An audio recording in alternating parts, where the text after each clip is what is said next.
really designed to help teams collaborate in a central space, so you can upload assets, collaborate on them there, and deliver them to wherever you need to from there.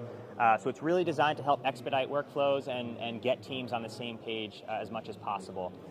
So here we could see we have a project set up. So Frame.io works by arranging projects that allow you to upload media and organize your media there. So if we look here, we have a project called Fall 2023 Campaign. And in this project, we have all of our media here stored. We have different types of assets. There's still files, there's video files. If we wanted to, we could upload audio files or any kind of graphics files. And then we can invite in different collaborators into these projects, and we can customize their permissions, what they can or can't do. And then furthermore, we can arrange those different projects into teams.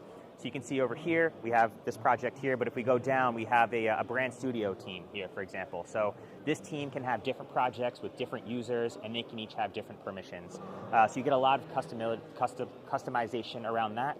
And then specifically what we're showing with Frame.io, which is a really exciting technology for us, is our camera to cloud integration. So camera to cloud is a public API that we've developed that allow vendors to build in the ability for automatic asset upload to a specific Frame.io project.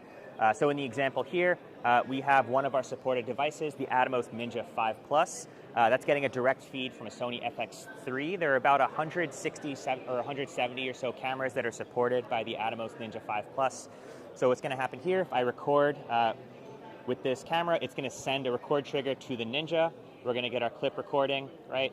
So I'll pan over there. I'm going to cut on that. So now what's happening, I've cut on that clip. That clip is now being uploaded to Frame.io, where we'll see it here in just a moment. But what that allows me to do as a creator is just focus on creating. I can continue shooting, and as I do so, I just need reliable internet connection. And if I have that, which is very frequent and common these days with LTE, our clip will get up to Frame, and we'll have access to it in just a moment. And not just us, anyone who's available on this team, or on this project rather. So now if I go in here into my cloud devices, everything will automatically go into a fixed folder structure. So we have cloud devices as everything for camera to cloud devices. We have today's date here. Everything will automatically filter into the date it was captured. So we'll go in there. Then it'll organize by type of asset. So once the asset lands on Frame, Frame can identify what kind of asset it is to put that asset in the right place.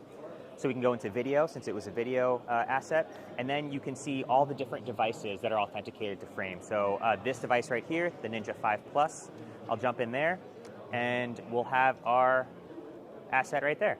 So this is the asset I just shot. There's my computer screen. There was me panning up, or tilting up, excuse me. But now, what users can do is anyone that has access to this project can now start to collaborate, right? So I could say, I love this moment, right? So I can make that a static comment, or I can make it range-based. So if I want it to be range-based, I can just drag it out. It's frame accurate, so if I wanted to, I can hold shift down and go frame by frame and make it as precise as possible. I can also shift that comment around. And what's really a really popular feature with us is the ability to annotate as well. So I can, I have a collection of different annotation tools. So I can draw arrows, I can change my colors, draw boxes. I can even make these comments private if I wanted to. So I'll send that comment off. So there we go. If I click on that, you see our annotations. But if I wanted to make a private comment to my team only, I can do that. So a lot of flexibility around the ways you can collaborate on Frame. And then this ties directly into our integrations with Premiere, Resolve, and Final Cut. We have direct integrations into those editing platforms. So now, we can have an editor take this right into their editing suite, start to cut with it.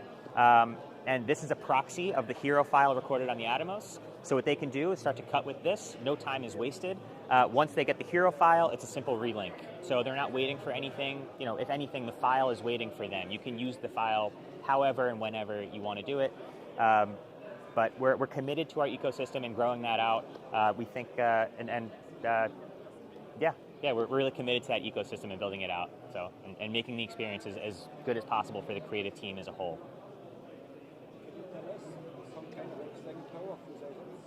Sure, yeah.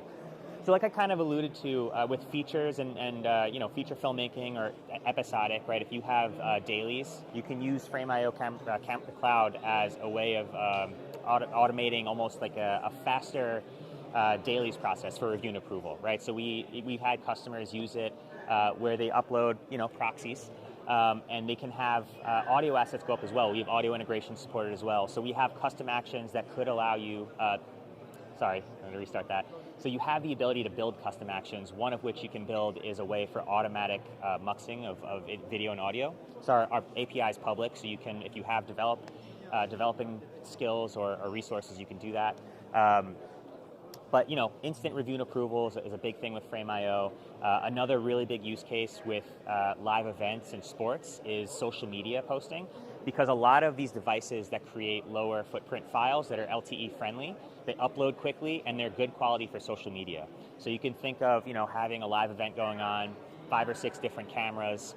You're shooting up to a central location. You have a team on your back end that can pull those clips in, get a quick cut going, maybe apply some motion graphics, and then you can post that right to social media faster than ever before because those assets are being uploaded while you're still shooting.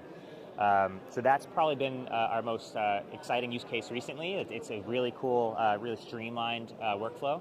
But yeah.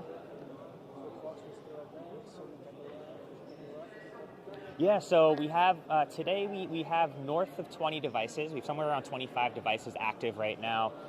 We started Camera to Cloud about 2 years ago with 3 active devices between 2 partners. And today, we proudly have above 20 devices, and we're continuing to try to grow that ecosystem as much as possible, and we're very committed to that. Our belief being that we want Frame.io to be the same experience for pulling all types of assets and enabling all types of workflows across the creative production kind of space. So yeah, active integrations today with Atomos, Teradek, Fujifilm, Red, among many others as well. So a lot of exciting workflow opportunities.